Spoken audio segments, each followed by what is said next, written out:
There's a church in the valley by the wildwood, no lovelier place in the dale.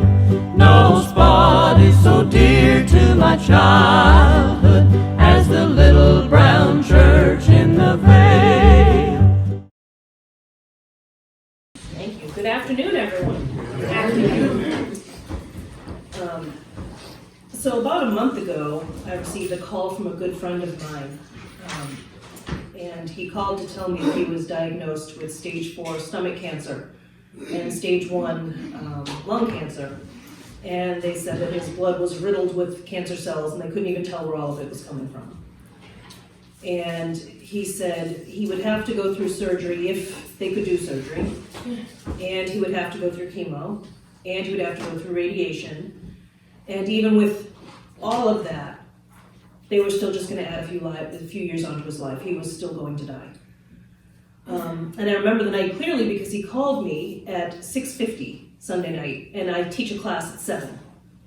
And when I saw the caller ID and I saw who it was, my heart sank because he'd been going through a lot of medical difficulties, and I was worried about what he would tell me. In a brief second, my humanity said, "No, don't answer it. You've got to teach in a minute." And I said, I can't. I can't not take that call and leave him, feeding his heart into an answering machine. So I took the call and I did what I could. I listened to him because in those situations, we've all lost people. We've all lost people. We've all had people that we know that have had cancer, and that there's nothing worse than being, other than being the patient himself, but being beside the patient and watching them go through it, because there's never a more hopeless situation than watching someone and knowing that there's nothing that you can do.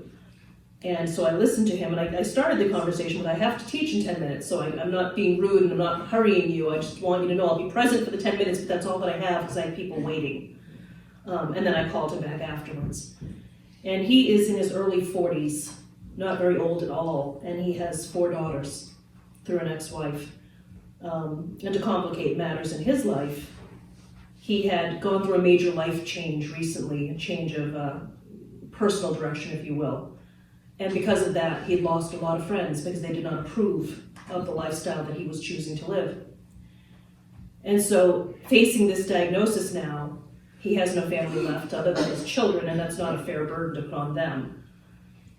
He really had a few friends, and that's it, close to him. And he said, "I'm not afraid of dying." He's always been a spiritual person. He says, it's not dying that I'm afraid of. He said, "What bothers me is that I won't be there to watch my daughters graduate from school and have their first love and graduate from college and walk down the aisle, and I won't get to hold my first grandbabies." He said, "That's what bothers me." He goes, "So I'm going to go through all of this, the chemo, the surgery, and everything, with the hopes that I can buy more time and be there for that." He says, I'm going to fight this."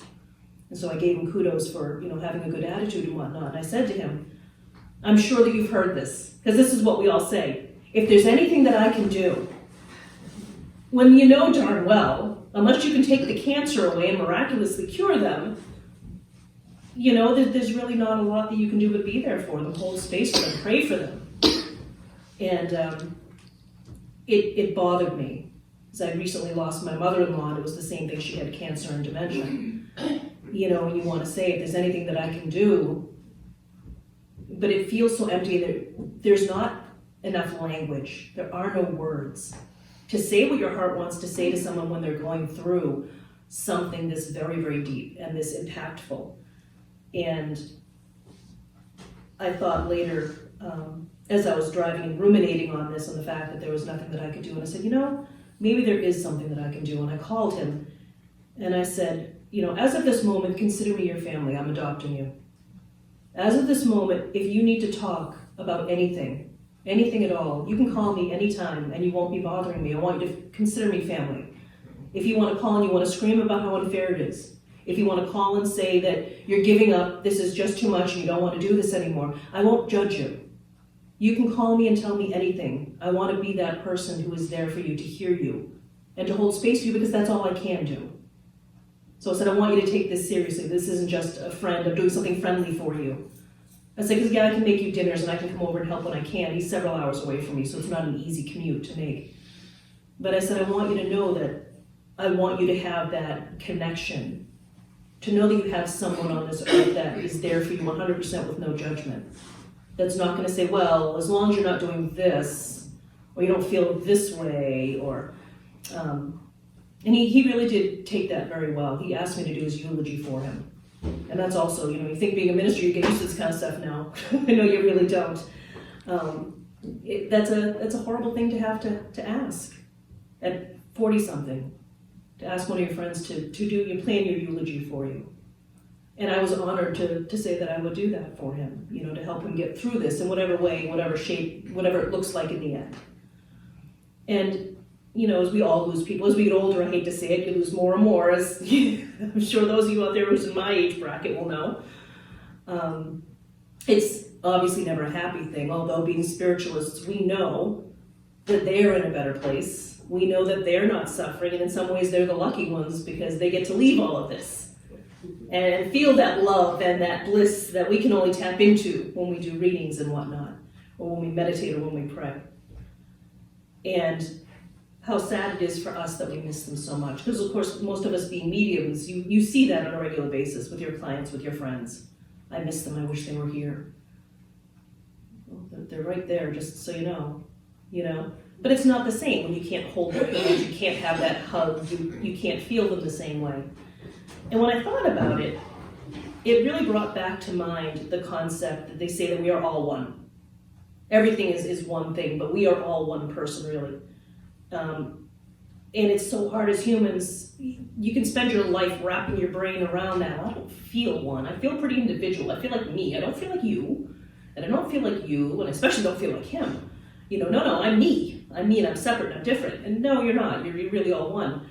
And I think that mortality kind of drives that home better than anything, because when you think of losing someone, there's a part of your heart that could be happy for them and say, well, they get to graduate, they get to move on, they get to be blissful and without pain and without fear and reunite.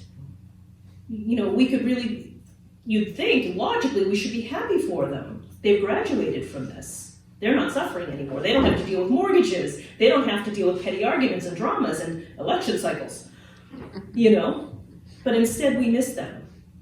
We hurt because we miss them.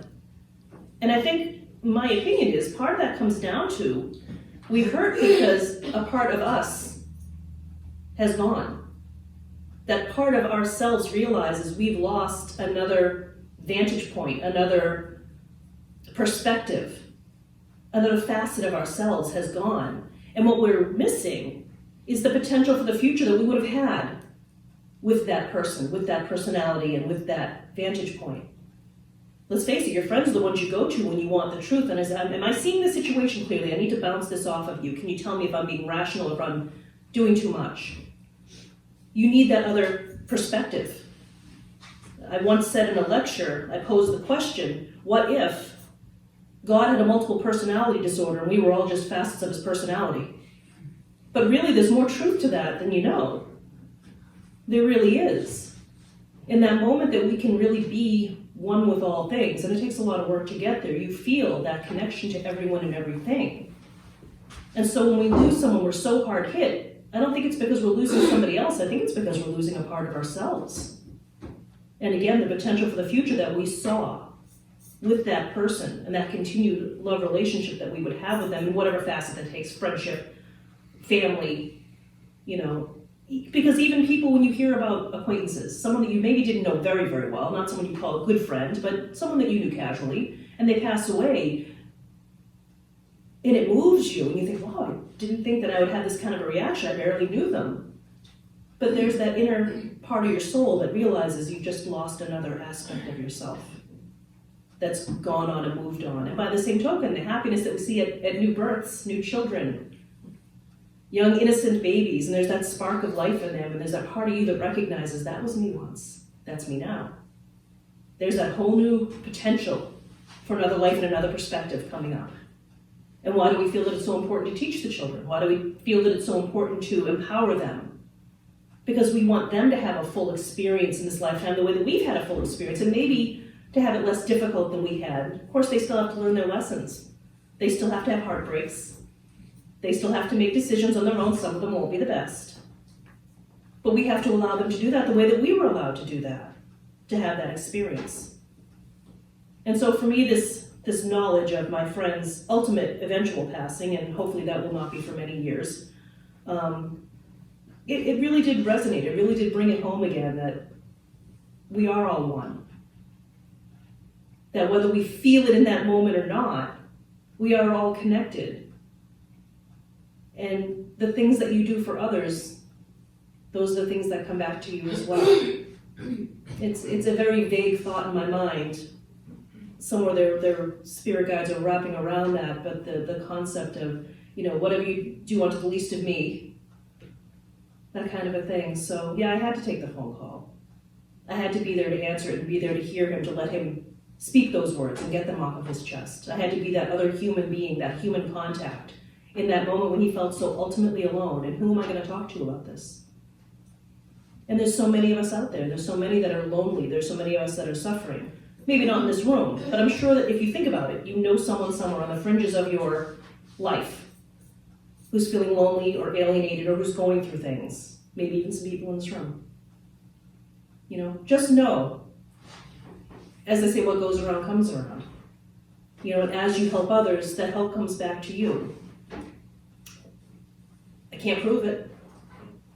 I can't offer you a money-back guarantee, but I can say that I have great faith in that. I have great faith that when your intention is there to be of service to other people and to help other people in whatever small way, again, I'm not talking about changing economies and that kind of a thing, but small things do make a difference. Phone calls, conversations, being there and holding space, and if nothing else, praying. And remember that those people that give you the most challenge, and this was always the hardest for me, the people that challenge you the very most, they are facets of you too. They are the things that you're learning from, that you're learning not to be like. Spirit gave me a wonderful lesson the other week when I was told through many different messages, so it wasn't just once. They had to hit me over the head with a 2x4. Rather than pushing back against those things that you do not like, instead embrace them and show them compassion, and they will change. And the logical part of my mind says, because when I meet that person who just makes me so angry, the last thing I want to do is send them love. I want to send them a crowbar is what I want to send them. Not that I would do that, because that would be advocating violence, and I would never do that. But I did. I said, okay, Spirit, we're going to try this out. And I sat down, and I really got into a peaceful place, a peaceful, non-judgmental place. And I sent them love and compassion. I said, maybe there's a reason that they do the things that they do. None of my business. I don't need to know why. I just need to know that they do. And I sent love and compassion, and the problem stopped, at least for the time being. So I've got to, at this point, you got to trust Spirit. If Spirit says, if I'm a medium and I say that I listen to Spirit, then I've got to listen to spirits. Not just hear them, but listen to them. And so I guess that's my message today is think about, instead of pushing back against the things that you find challenging or the people that you find challenging, remember that we're all one. And so the people that you find most challenging and frustrating, maybe not to their face, but in your own private moment, find a peaceful moment and send them love and compassion. Understand that they're going through stuff too. And see how the situation changes. I pose this as an experiment for all of you. I know some of you already live this, but for some of you who aren't, it's definitely worth seeing. It's definitely worth experiencing. And I think that you'll find wonderful things in your life will start changing and coming from that. So I'm not pushing against my friend's dying, but I am sending him love and compassion, understanding that he's going through it. And I'm looking at the people in my life that are challenges, and I'm doing the very exact same thing. Even though I really like my friend, and these people, not so much. But it's got to be the same across the board. They're all parts of me. They're all aspects of me, as you're all aspects of me, and I am an aspect of all of you. And so I send you all love and compassion, not because I'm pushing against you, but because you're all my friends. And I love you all dearly, and I'm glad that you're here today. And I hope that you will extend the love and compassion and pay it forward to others and see what wonderful, miraculous things can come to you as well. And right back to you. There you go. Thank you. I'll keep it short today.